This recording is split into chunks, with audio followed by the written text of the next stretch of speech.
Valentine's Day is the perfect opportunity to show the ones you love how big your heart is. And I've got a big heart-shaped cake for you here. All you do is bake a chocolate cake in an 8-inch round and an 8-inch square cake.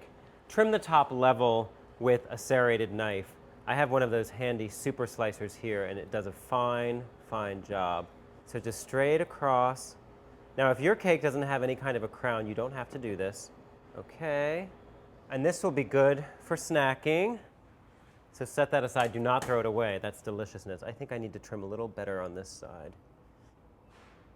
And you can always use your hand to sort of feel around and make sure, yep, that's level. And this I'm going to just flip over because I actually want the cut side down.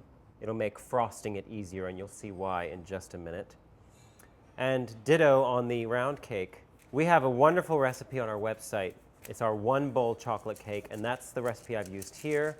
And I just divided the batter evenly between the round and square cake pan. It's that easy. Now, you're probably wondering, how do you make the heart? Well, that round cake, cut it in half, just like that. And one side goes over here. Oh, you know what? It's a little thick, so I have to trim it a little more. A little thinner. You want to have both cakes the same height, of course, so that you have an even heart. All right, more bits for snacking. So good. All right, let's try this again. One side and the other. Do you see it yet? Are you seeing a heart? At this point, you'll want to get all those crumbs off the platter before you start frosting it. I like to use a little pastry brush. I find it very handy to do this kind of a thing. Okay. For the frosting, use a basic buttercream recipe and simply tint it with a few drops of pink food coloring. And I'm actually going to do a crumb coat. And it's called a crumb coat because what it does is it captures any crumbs that come off the top of the cake. You can already see how you're getting little crumbs there. And if you do this first and then let it set in the fridge, for maybe 30 minutes, just until it's firm, you can then put the rest of your frosting on the cake, and you won't get any of those little black crumbs in there. You could use a cream cheese frosting or any kind of frosting you like on your cake, but it really should be pink, don't you think? Okay, that's probably enough to get us crumb coated.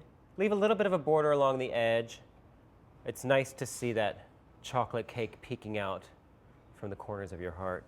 I find an offset spatula is particularly handy for this job, but you could also use a rubber spatula if you don't have one of these guys. Okay, into the fridge this goes. Our crumb coat is all set, and for the rest of the frosting, here we go. I like swoopy, swirly frosting action here. So I'm just going to pile it up in the center. That's probably going to be enough. Oh, why not? I'll use it all. A few dramatic swishes and swoops all the way around. This part's a lot of fun. Use your imagination. You could also make this a conversation cake by doing the frosting smooth on top, reserving a little bit of plain buttercream before you tint it so that it's white, and then with a piping bag and a tip, you could write onto your heart, "Will you be mine? I love you." Okay, how beautiful is that? This heart-shaped cake will definitely fill your loved one's heart. Happy Valentine's Day.